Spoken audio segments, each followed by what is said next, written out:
今回の産業まとめ。被験視された元首相のエッセイ。文化大革命など中国の不都合。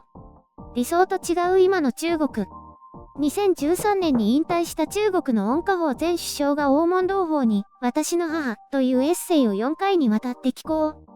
この内容が、中国がタブーとしている文化大革命に触れていることや、現政権への批判とも取れる内容が含まれているとされ、検閲を受けています。WeChat では規約違反により削除されたと表示されるようです。4月17日に寄稿された最終回である第4回は、CNN によると数十万回共有されたとのことです。ほとんどの投稿や転送は検閲当局によって削除され、残っているものも転送禁止となっていてこれ以上の拡散は抑えられたようです。基本的には母親を中心とした内容で、日中戦争当時の家族の貧しい暮らしが克明に描かれているとのことです。日本軍の横暴を描く一方で、偽装軍や国軍による耐え難い横暴についても触れています。さらには内戦時の国民党軍の横暴、その後さらに長きにわたって続いた貧しい生活についても延々と綴られているようです。文化大革命の時に父親は学校に監禁されて給料も停止、ひどい尋問と暴行を受けたと書かれています。問題となったとされているのは最終回第4回の末文で、これが現習近平政権を批判したものだとの指摘があります。私が思い描く中国は、公正と正義に満ち、人の心、人間性、人間の本質を常に尊重し、若さ、自由、闘争心が常に感じられる国であるべきです。私はこのために泣き叫んで戦ってきました。これは、人生が私に教えてくれた真実であり、母が私に与えてくれた真実です、と締めくくっています。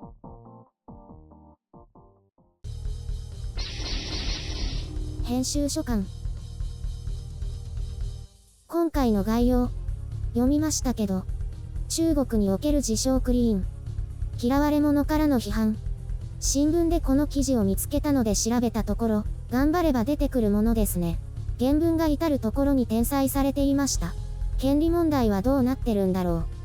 こういうのは実際に読まなきゃ何も始まらないので読みました。量的には新聞の一角に載ってたもの4つなのですぐに読めますね。黄門同胞の最新号なのか何なのか。とにかく第4回が掲載された紙面は合法的に公開されていて、こちらで本物を目にすることができました。いつまでなのかはちょっとわからないけど、新しいのが出たら古いのは見られなくなりそう。温家宝って誰だっけ？という人もいるかもしれないのでちょっとだけご紹介。習近平の前の胡錦涛が国家主席だった時の10年間、中国の首相を務めた人物です。2003年から2013年。その前の江沢民時代の5年間も金融、農業担当の副首相を務めています。1942年生まれで天津の出身。エッセイにも書かれていましたが、貧しい教師の両親を持つ家庭に生まれ、一般庶民として日中戦争やその後の国内の混乱を生きてきています。そこには共産党に対する称賛は一言もなく、ただただ貧しい生活が続いていて、母親が力強く支えたと書かれていました。母親はとにかく厳しかったようで、父親に対して賄賂を決して受け取らないようにと諭していたとも書かれていますね。一応温家宝自体も非常にクリーンな政治家だというのが売りでした。ニューヨークタイムズのスクープでは親族の不正蓄財が明らかになっていますけど、親族ががめつくて断りきれないというのは中国政治あるあるですけどね。まあ温家宝を擁護するつもりはさらさらないですけど、こういうのも公文書ベースで明らかになったものをまとめているのですが、鵜呑みにしていいのかどうかも迷いますね。反腐敗を掲げてクリーンなイメージがある習近平も親族の不正蓄財が明らかになりましたね。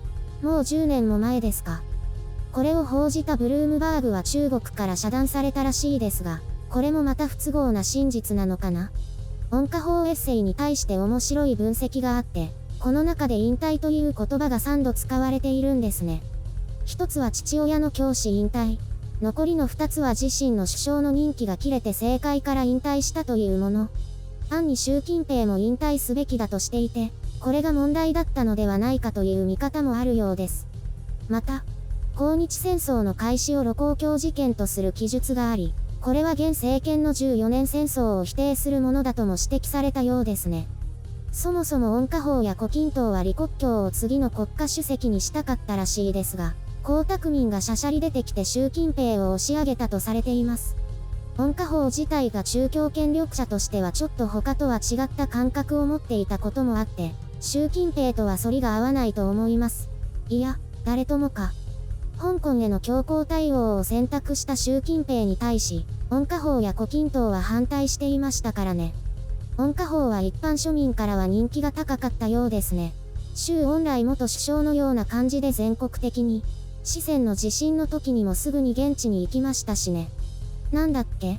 洪水か何かの被害の時とかコロナの時とか、習近平は自分で行かずに李克強を行かせたら李克強の人気が出て妬んだりしてたような。対外的には習近平も温家宝も大差ないとは思いますね。大枠では。ただ、人当たりは温家宝の方が良さそうですけどね。でも所詮中国は中国ってこと。今回のことで改めて思ったのは、中国は本当に度量が狭い。比較すれば温家宝よりも習近平は狭い。そして臆病だと思う。このような些細な価値観や路線の違いですら内包することができず認められない。さらには脅威と感じて封殺する。愚かしい。臆病さを固く大きな殻で隠し、外側では強い中国を演じる。この姿を滑稽の一言で締めくくります。そしてこれが中国です。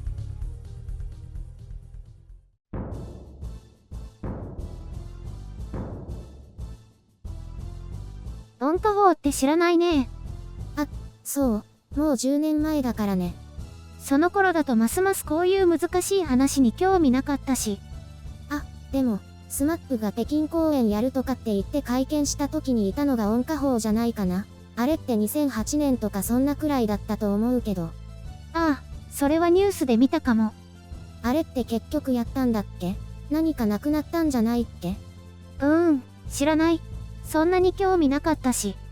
まあ、この話はどうでもいいんだけど、日中関係が最悪だった時期とその後の良くなった時期、また悪化した時期を経験してるんだよ。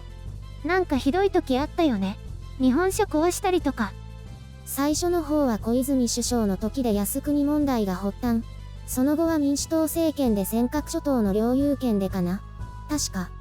古い方は覚えてないけど、最近の方はすごく異常な感じだったような気がする。お店壊したりとかして。一時期は中国政府の制御範囲を超えたかのようだったけど、最終的にはなんとか取りまとめたんだけどね。でもそもそもは反日教育のせいでしょ？元はといえばね。それとネット愛国者、メディアが過剰反応して大変なことになったよ。きっとメディアも指導されたと思う。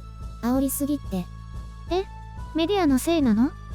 ほら、中国共産党って基本的に失敗は人のせいだから、いつも通りにやってただけなのに突然文句言われたりするんだよ、メディアも。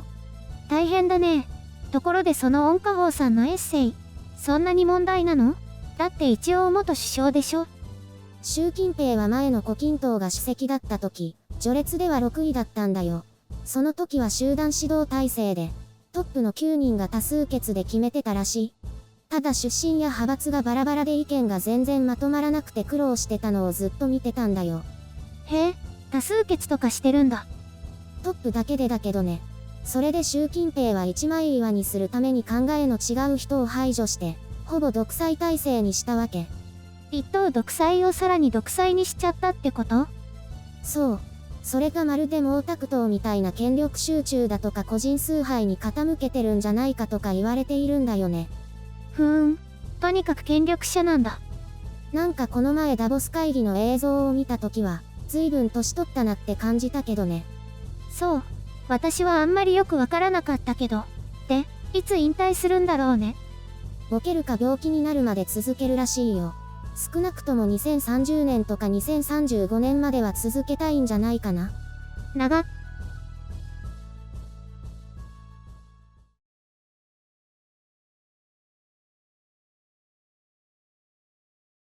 この前ね、NHKBS プレミアムの音楽番組にね、工藤静香さんが出てたよ。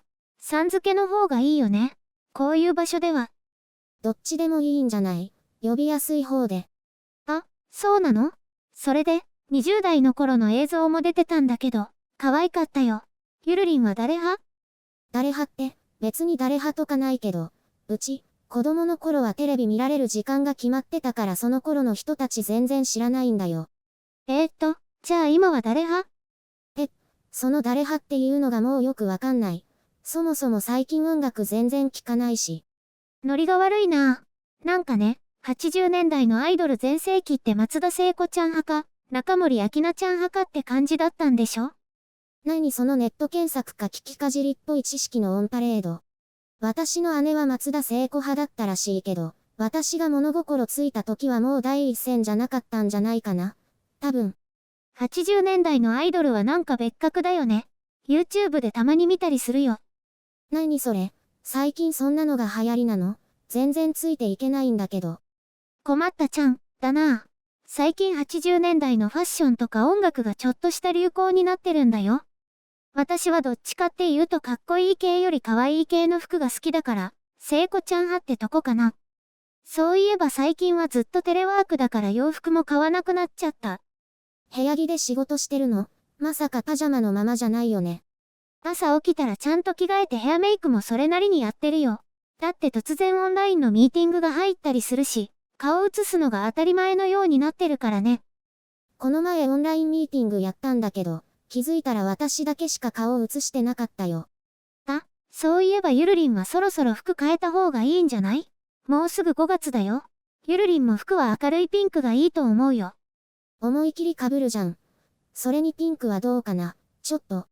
そのフォーナインズのメガネもまた新しいのに変えたら、女性らしさを引き立てるデザインっていうピンク系のメガネが新しく出てたよ。そっちもピンク？お店に見に行くなら緊急事態宣言解除されてからなら付き合ってあげるよ。表参道って面倒じゃない？駅からも遠かったし。渋谷にもあるみたいよ。スクランブルスクエアって新しいの？ああ、前だけ通ったことある。渋谷はやばい若者が多そうだからな。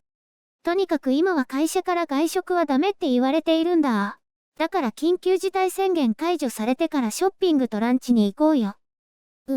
私たちそもそも宣言が出てる時は会ってないしね。またしばらくだね。